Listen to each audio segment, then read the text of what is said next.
So hello everyone and welcome back to my YouTube channel Being Pharmacist. Welcome to another video of Pharma Knowledge. And आज के इस video में हम लोग एक बहुत स्पेशल एंड बहुत इंपॉर्टेंट टॉपिक पे डिस्कस करेंगे. जितने भी आप सब बी फार्मेसी के स्टूडेंट हो, बैचलर ऑफ फार्मेसी के स्टूडेंट हो, आप सबके माइंड में ऑलवेज आते हैं कि what is this GPAT exam and what is the benefits, what are the benefits of qualifying this GPAT exam. GPAT exam qualify करने के क्या क्या फायदे हैं, क्यों हर एक स्टूडेंट जैसे ही बी फार्म में, आजकल तो बी फार्म फर्स्ट सेमेस्टर से ही स्टार्ट करना प्रिपरेशन स्टार्ट कर देते हैं जीपैट नाइपर इन एग्जाम्स के लिए. लेकिन पहले इतना नॉलेज नहीं था, जब यूट्यूब पे इतना वीडियोस वगैरह नहीं था. हालांकि इस टॉपिक पे वीडियोस अभी तक किसी और चैनल पे आई डोंट थिंक है.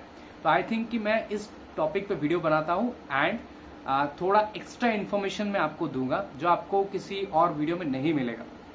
क्योंकि जीपैट एग्जाम का जो बेनिफिट्स है, आपको इतना ही पता है कि इस एग्जाम को देने के बाद, क्वालिफाई करने के बाद आपको एम फार्म में एडमिशन मिलेंगे, वो भी अच्छे कॉलेज में. ठीक है, इतना ही आपको पता है. लेकिन मैं और भी अदर बेनिफिट्स जो हैं वो मैं आपको बताऊंगा जो आपको गूगल पे भी नहीं मिलेंगे एक्चुअली में. ठीक है, चलिए हम लोग बात करते हैं आज इस टॉपिक पे कि what are the different benefits after qualifying this GPAT exam, why this exam is so important for a pharma student, specifically a B pharma student. अगर आपके फ्रेंड GPAT एग्जाम के प्रिपरेशन कर रहे हैं एंड तो हो सकता है उसको पता चल गया ऑलरेडी कि इस एग्जाम के बहुत सारे फायदे हैं, लेकिन आप समझ नहीं पा रहे हो कि जीपैट एग्जाम के क्या फायदे हैं. मैं तो बिना जीपैट के भी एम फार्म में एडमिशन ले सकता हूँ डेफिनेटली, एंड डेफिनेटली आप ले भी सकते हो. आई डोंट थिंक कि ज्यादा यहाँ पे कुछ इश्यूज है एम फार्म में एडमिशन लेने के. लेकिन अपकमिंग आपको बहुत कुछ अपॉर्चुनिटीज जो है हो सकता है आप लोग मिस कर जाओ, राइट. इसीलिए आप सभी को मैं सजेस्ट कर रहा हूँ कि इस वीडियो को पूरा एंड तक देख लो. चलिए हम लोग पॉइंट टू पॉइंट बात करते हैं. पॉइंट नंबर 1, ठीक है, क्वालिफाइंग ऑफ जीपैट एग्जाम, क्या क्या बेनिफिट्स आपको मिलेंगे. नंबर 1, एम फार्म एडमिशन, जो आपको पता है, आई नो, फिर भी हम लोग बात करेंगे कि एम फार्म और मास्टर इन फार्मेसी. तो बी फार्म होने के बाद हमारा मास्टर डिग्री होता है एम फार्म, या तो फिर फार्मा एमबीए, या तो फिर फार्म डीपीबी. ये 3 मेजर ऑप्शंस आप लोगों के पास है, राइट. तो फार्म डीपीबी अगर आप करना है तो आपको जीपैट देने की जरूरत नहीं है, आपको डायरेक्ट एडमिशन मिल जाएंगे जो कॉलेज लेवल एडमिशन टेस्ट होते हैं उसके बेसिस पे. ठीक है, हालांकि आप जीपैट दोगे तो थोड़ा सा ईजी हो जाता है फिर भी, लेकिन जीपैट के साथ इसका कोई दूर दूर तक रिलेशन नहीं है. GPAT is only for the M pharm admission and pharma MBA में एडमिशन के लिए भी आपका जीपैट चाहिए. When you are getting admission into the NIPER like institution, then आपको जीपैट वहां चाहिए. तो जीपैट एग्जाम आपको दोनों कोर्स में हेल्प करेंगे. पहला है आपका फार्मा एमबीए, दूसरा है आपका मास्टर इन फार्मेसी और एम फार्मा. ठीक है, और एम फार्मेसी. तो एक कोर्स नहीं, सिर्फ एम फार्मा नहीं, फार्मा एमबीए में भी आपको हेल्प करेंगे जीपैट एग्जाम. कैसे, मैं आगे बताता हूँ. फार्मा एमबीए का देखो ऐसा है कि फार्मा एमबीए और MBA in pharmaceutical management, it's a new course. ठीक है, अभी करंटली डेवलपिंग है एंड इट्स का future one of the brightest futures में से है. Far better than M pharm this time. And हो सकता है अभी उतना भी अपॉर्चुनिटी ना हो, लेकिन अगले कुछ सालों में एम फार्म बहुत पीछे रह जाएगा फार्मा एमबीए से. फार्मा एमबीए के बाद जॉब्स, फार्मा एमबीए के बाद सैलरी, फार्मा एमबीए के बाद करियर ऑप्शंस काफी ब्राइट होंगे. क्योंकि pharmaceutical management, pharmaceutical business is one of the highest crossing business in world. आप सबको पता होगा, जो मेडिसिन के मार्केट है, ड्रग्स के जो मार्केट है, वो उसका मार्केट का प्राइस वैल्यू सबसे ज्यादा है अगर आप ग्लोबल वैल्यूएशन देखोगे तो, राइट. किसी भी और कॉस्मेटिक्स एंड फार्मास्यूटिकल्स का, राइट. तो वहां पे अगर आप फार्मा एमबीए करते हो, एमबीए जिसका स्पेशलाइजेशन ही है फार्मास्यूटिकल को लेकर, उसके साथ आपके पास एक बैकग्राउंड है बी फार्म का, तो you are the perfect candidate for entering into the pharmaceutical market, sales and business.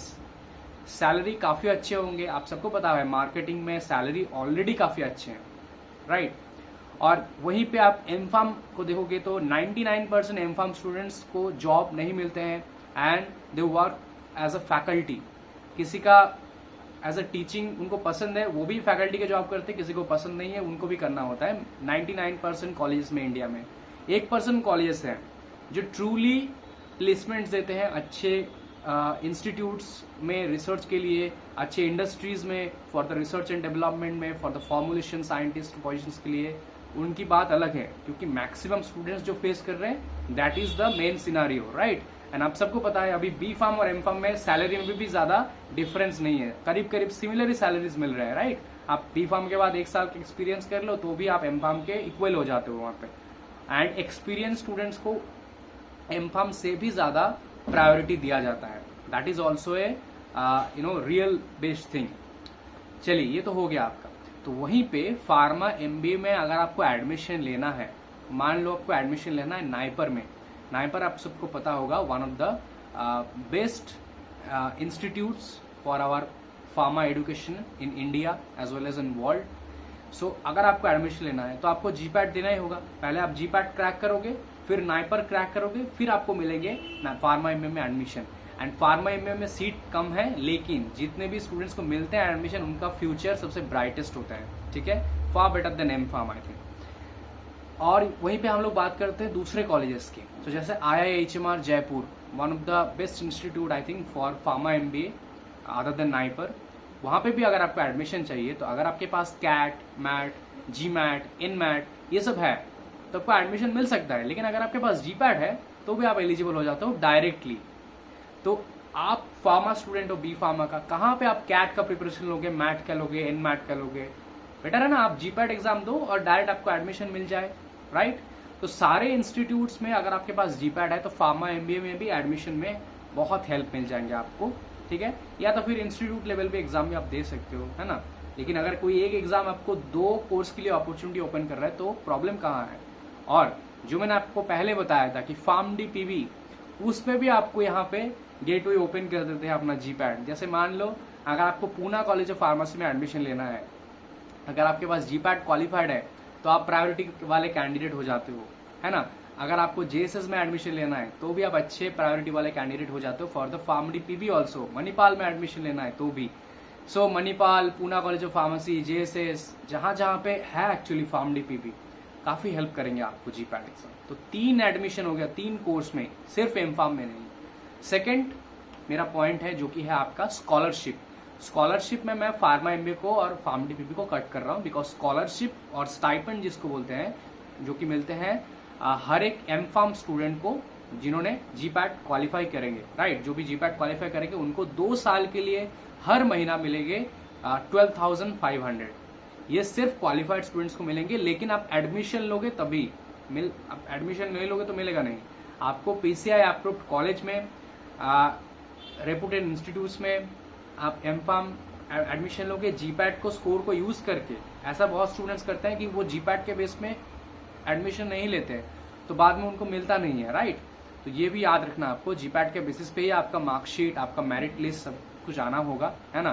तभी वो आपको देंगे स्कॉलरशिप और स्टाइपेंड ऑफ 12,500 जो कि आपको 2 साल के लिए मिलेंगे। तो आपका यहाँ पे एम फार्म का लाइक 90% आपका यहाँ पे फीस कवर हो जाएगा, ठीक है। ये हो गया 2। अब थर्ड पॉइंट पे आते हैं हम लोग। थर्ड बेनिफिट क्या है? तो थर्ड बेनिफिट है पीएचडी अपॉर्चुनिटी। मैक्सिमम स्टूडेंट्स आज के दिन एम फार्म करने के बाद पीएचडी करते हैं, राइट। तो पीएचडी करने के लिए डिफरेंट एग्जाम्स है, आप सबको पता होगा। उनमें से मेन एग्जाम है अपना, एक तो है CSIR नेट और CSIR UGC नेट। अब बहुत सारे स्टूडेंट्स क्या करते हैं ना, नेट के प्रिपरेशन के लिए जाते हैं। नेट का प्रिपरेशन इतना इजी नहीं है गाइस। नेट का प्रिपरेशन काफी एक्चुअली में बहुत टफ है, क्योंकि net exam is one of the toughest exam in India, just like IIT exams. So net exam करना होगा आपको। उसके बाद भी आपको लाइफ साइंस से पीएचडी करना है या तो फिर केमिकल साइंस से पीएचडी करना है। जो कोर पीएचडी अपॉर्चुनिटीज है वो आपको उतना नहीं मिलेंगे थ्रू CSIR और UGC नेट। भले आप एलिजिबल हो, लेकिन वहीं पे सेम एग्जाम जीपैट जिसको अगर आप देते हो तो आप इंडिया के जितने भी टॉप फार्मेसी कॉलेज है, टॉप क्यों, टॉप बॉटम सभी कॉलेजेस में आप एडमिशन ले सकते हो for the PhD directly using your GPAT qualified score.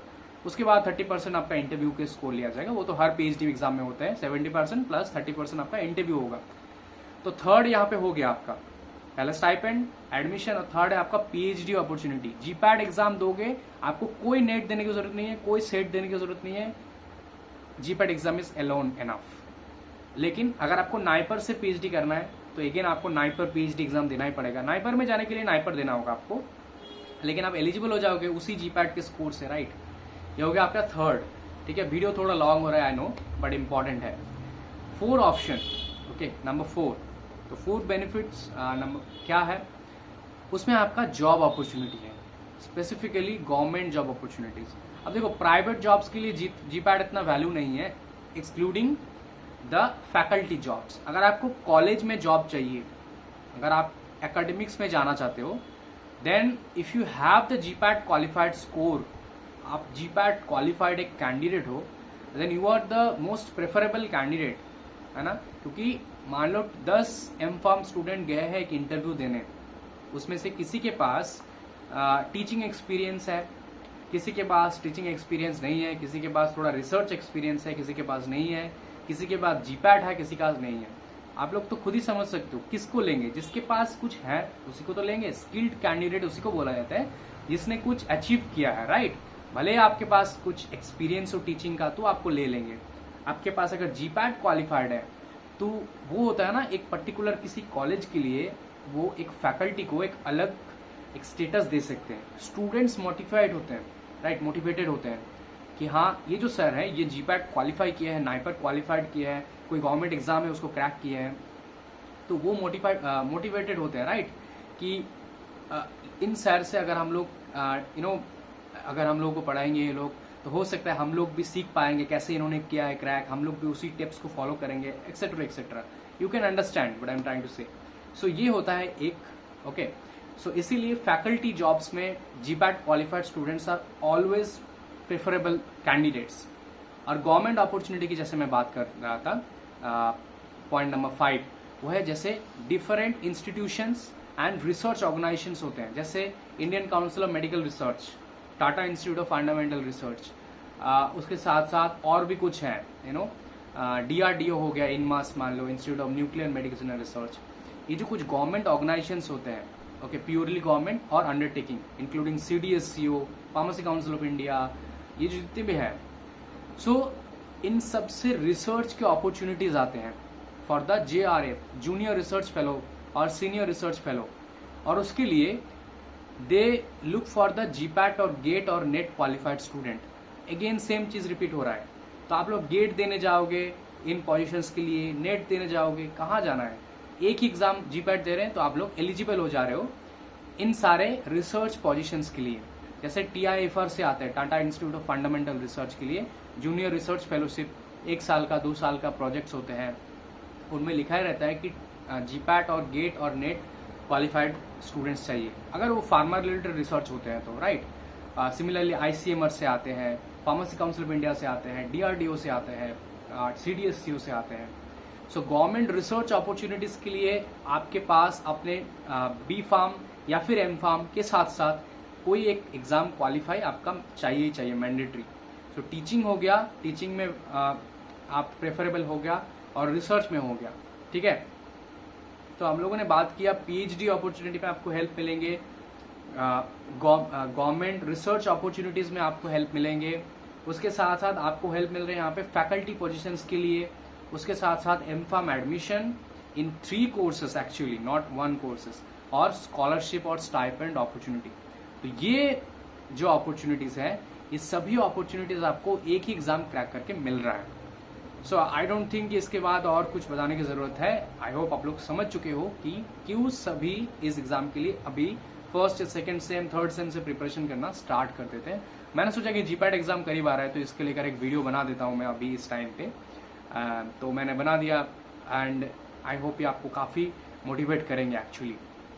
सो आप लोग अच्छे से प्रिपरेशन लो, जीपैट एग्जाम आ रहा है, और नेक्स्ट कैंडिडेट्स हो तो भी आप सबके लिए काफ़ी इंपॉर्टेंट है। आप अपने सभी फ्रेंड्स को ये वीडियो शेयर कर दो ताकि वो भी इसका वैल्यू समझे, because this is not CUET PG exam, this is not CUET UG exam, this is not जो भी अलग एग्जाम्स होते हैं फॉर M.Pharm एडमिशन, वो सब तो होते ही रहेंगे। CUET PG का स्कोर कार्ड 1 साल के लिए वैलिड है, M.Pharm में एडमिशन आपको मिल जाएंगे, लेकिन CUET PG खुद क्लेम करते हैं कि if you are GPAT qualified candidate तो आप सबको सबसे पहले लिया जाएगा, फिर CUET PG का स्कोर देखा जा सकता है। तो वो लोग खुद कह रहे हैं कि हम लोग एग्जाम भले ले रहे हैं नेशनल लेवल, लेकिन इस एग्जाम को क्वालिफाइड स्टूडेंट्स को ही सबसे पहला बेनिफिट्स मिलेंगे। तो आपको मेजरली फोकस रखना है इसी एग्जाम पे, राइट। उसके बाद नाइपर में भी फोकस रखना है, क्योंकि नाइपर में अगर आपको जाना है तो नाइपर भी क्वालिफाई करना होगा, नॉट ओनली जीपैट, ठीक है। चलो, ये भी एक बेनिफिट में आप लोग मान सकते हो। नाइपर एग्जाम के लिए आप लोग एलिजिबल हो जाते हो। बहुत सारे स्टूडेंट्स एमएससी करके नाइपर में आते हैं, उनको या तो फिर गेट क्रैक करना होता है या तो नेट क्रैक करना होता है, आपको बस जीपैट ही क्रैक करना है। आप लोग नाइपर के लिए मास्टर्स भी कर सकते हो और उसी स्कोर के यूज करके आप लोग पीएचडी भी कर सकते हो, ठीक है, नाइपर से। ये हो गया आपका आज का वीडियो खत्म, and thank you so much for watching the video. Please like, comment and share this video to all your friends, and don't forget to subscribe the channel. Thank you so much.